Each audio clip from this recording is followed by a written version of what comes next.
सर्वात महत्त्वाची बातमी, भंडारा जिल्ह्यामध्ये वाहतूक पोलिसांना कारवाईचे टार्गेट देण्यात आले आणि या संदर्भातले व्हॉट्सअॅपवर स्क्रीनशॉट समोर आले। त्यावरून नाना पटोले यांनी सरकारवर टीका केली आहे। सरकार गोरगरीब जनतेला लुटतंय असं पटोलेंनी म्हटलेलं आहे, तर पोलिसांना कारवाईचे टार्गेट देऊन लूट सुरू असल्याचं पटोलेंनी म्हटलेलं आहे। माझ्याकडे पोलिसांच्या व्हॉट्सअॅपचे स्क्रीनशॉट आहे असं पटोले यांनी म्हटलेलं आहे।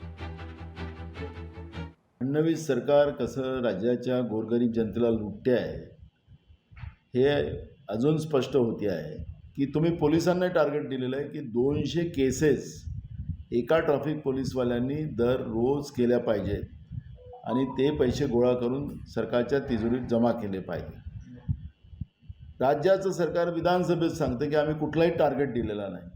हे माझ्याजवळ पोलिसांचा जो हे असतं डिस्कशन असतं ते व्हॉट्सअप याच्यावर ते करतात त्याचं आहे आणि हा टार्गेट त्यांना दिला गेलेला आहे आणि हा टार्गेट आपण पूर्ण करावा असे आम्हाला वरिष्ठांच्या सूचना आहेत असं ते सांगतात आहे।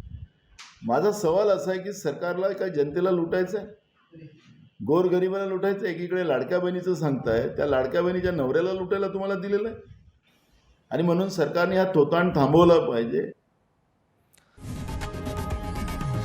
लोकशाही मराठी ऐका, पहा, जागरूक रहा।